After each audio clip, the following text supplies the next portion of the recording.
Dalam bernegara, Amerika menggunakan strategi banyak muka untuk menaklukkan negara lain. Catatan yang kita sepakati adalah negara Amerika itu negara agresor. Banyak alat mereka untuk melakukan agresi dengan smart power-nya, seperti atas nama demokrasi, atas nama HAM, atas nama peacekeeping, menggunakan kekuatan dolar dan kendali negara lain dengan hutang memakai IMF, memakai World Bank, serta lembaga rating. Pengusaha besar Amerika melakukan hostile takeover ala Wall Street milik swasta untuk makan swasta negara lain. Private equity army dan defense kontraktor masuk ke sebuah wilayah sebelum kemudian mengambil sumber daya alam suatu negara, dan itu banyak sudah dilakukan. Libya disikat, Irak disikat, dan banyak negara lagi. Kemudian sisi lain, Tiongkok juga sama di dalam melakukan agresi ekonominya demi menghidupkan 1,5 miliar penduduk Tiongkok. Tiongkok memakai 3 instrumen utama, yaitu mengendalikan hukum sebuah negara, mengendalikan media di negara yang akan dia incar, dan pejabat di suatu wilayah atau negara yang ditarget. Kemudian Tiongkok melakukan siraman ekonomi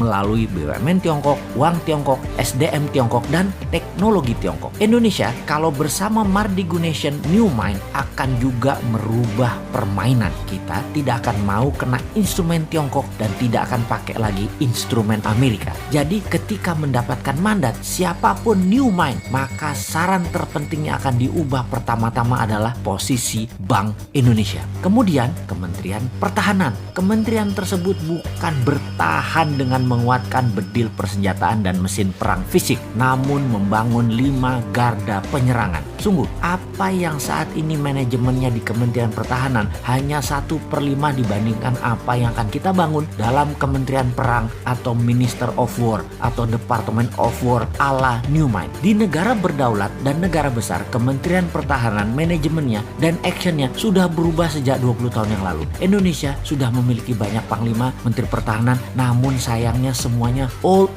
mind, kunonya kebablasan. Sekali lagi, ke depan bukan lagi Department of Defense. Itu hanya satu di antara 5 pilar Kementerian Perang Republik Indonesia versi New Mind. Dalam Kementerian Perang ada divisi propaganda luar negeri, ada divisi ekonomi luar negeri, ada divisi telekomunikasi, IT, warfare by others means, atau berbagai jenis perang seperti perang sel, terorisme, biological warfare, dan counter insurgency warfare akan melengkapi selain saat ini yang kita punya 3 matra militer, darat, laut, udara. Panglima tentara adalah wamen atau wakil menteri, atau bisa juga merangkap sebagai menteri pertahanan tergantung kebutuhan dan situasi serta kemampuan individu panglima tersebut. Dimana kalau panglimanya juga menteri perang, wamennya dari instrumen lain yaitu sipil yang berpengalaman luar negeri. Itu bisa juga. Atau dibalik, mana yang penting? Yang penting mereka paham, berani bertindak, dan cepat mengambil keputusan. Department of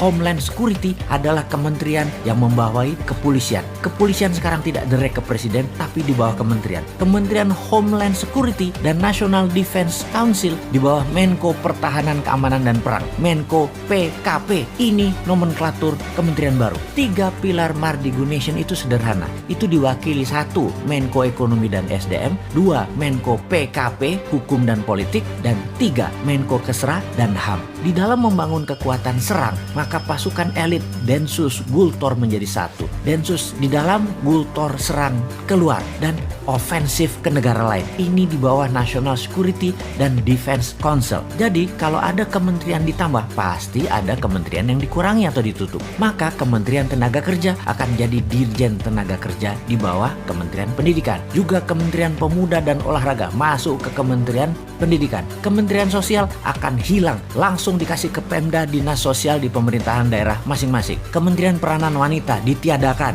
masuk di bawah Menko Kesra aktivitasnya. Penggabungan beberapa kementerian juga dilakukan karena keterkaitan lebih mudah koordinasinya di bawah satu payung kementerian. Kementerian daerah tertinggal jadi dirjen di PUPR. Intinya kementerian saat ini akan berkurang 40% jumlahnya. Pastinya Kementerian BUMN akan ditutup. Perusahaan BUMN dikurangi jadi di bawah 20 dari 800 BUMN saat ini. Akan di merger, ditutup, dijual ke publik IPO hingga mayoritas 100% dijual. BUMN langsung berada di bawah kementerian terkait. Misalnya Pertamina dan PLN di bawah Kementerian ESDM. Jadi, New Mind akan mengembalikan semua fungsi alat negara sesuai Undang-Undang Dasar 45, di mana kementerian adalah jabatan politik dan sebagai regulator, tidak lagi sebagai operator.